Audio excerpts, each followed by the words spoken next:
Welcome to episode 3 of Music Between the Numbers. My name is Andy Jaski, and in this set of videos, we take a look at the Billboard Top 10 songs from 1955 through 2020 and see just how music has changed through time in ways that are measurable. Last week, we looked at the Spotify audio features, danceability and energy, and this week, we'll look at loudness and speechiness. So let's go to the PowerPoint and get into the details. So the bottom line from the last 2 weeks is summarized on this slide and the associated graphs that follow. The number of chords per song peaked in the 1970s and has dropped in half in the most recent decade, while danceability and energy have increased steadily through time. So songs are less complex with more focus on danceability and energy.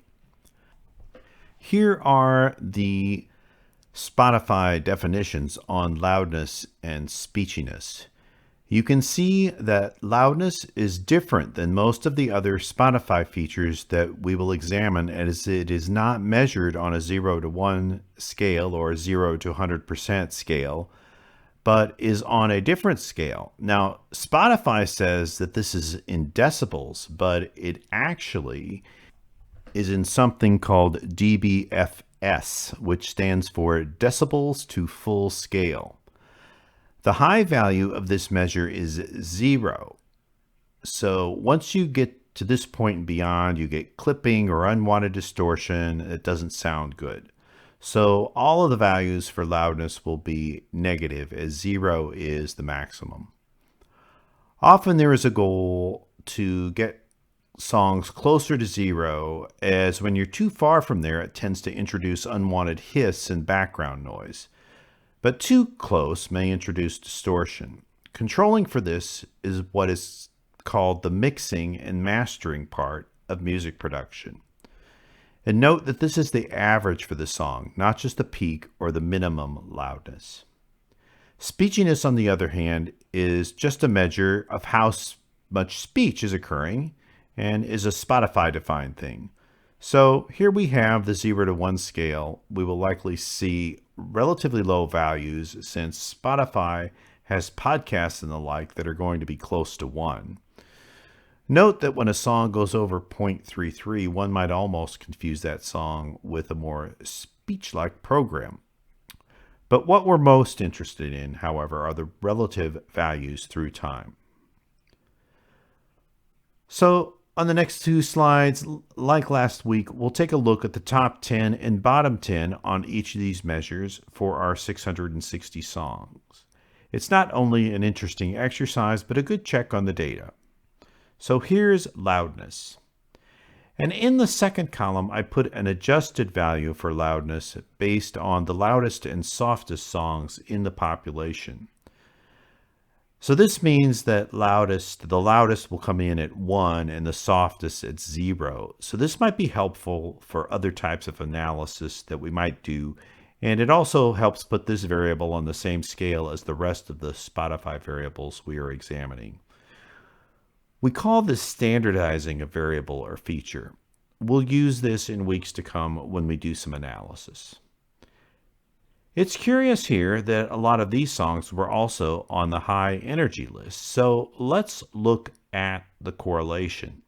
And as it turns out, energy and loudness are highly correlated, with a correlation coefficient of 0.7 and about half the variation in energy being explained by loudness alone.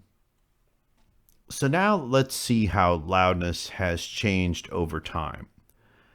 We see that songs have become increasingly louder, but it really shot up the most at the millennium. So that explains some of the change in the energy metric as well. With loudness, part of this can be attributed to improved technology for limiters and mastering software used in the final production of a song. Even home production today is probably a bit more sophisticated than the best that was possible 40 or 50 years ago, just because of software improvements and technological improvements. But there may also be a desire to keep songs near that peak loudness level as well if one is concerned about enhancing danceability and energy and appealing to an audience that is looking to hear that type of thing. So now let's look at the top 10 and bottom 10 for speechiness. Those top 10 songs are really speechy, and they definitely have some overlap with some of the other lists. But the bottom 10 are somewhat different, not really songs we've seen on other lists. Even a recent Ed Sheeran song hits the bottom 10 on this list. Again, keep in mind that on the full scale of 0 to 1, the number is still pretty small because we're talking about music, not just speech. So the top 10 on this list are probably a bit of outliers even from current music. So let's look at the changes over time. And over time, again, we see quite an increase right around the year 2000. This is not a technology change, but a stylistic change.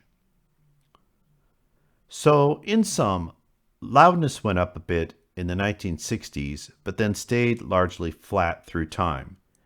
Speechiness was flat as well and went up slightly in the 1990s, but really increased after 2000. This week we've examined two more Spotify audio features, loudness and speechiness, and we see that they have changed through time, especially since the year 2000. We've seen changes in all of the features we've examined so far: chord counts, danceability, energy, loudness, and speechiness. Now, some of these changes, like loudness, are a bit of a function of changes in music production technology. There's new software, there's new ways to process music that are a bit more efficient in terms of maintaining loudness while not creating distortion. But other things are just stylistic changes that have happened through time. I'll be wrapped up a bit for a while, but I will return in October with some new videos, and we'll look at additional Spotify audio features such as acousticness and liveness. Until October, this is Andy Jaski wishing you happy listening.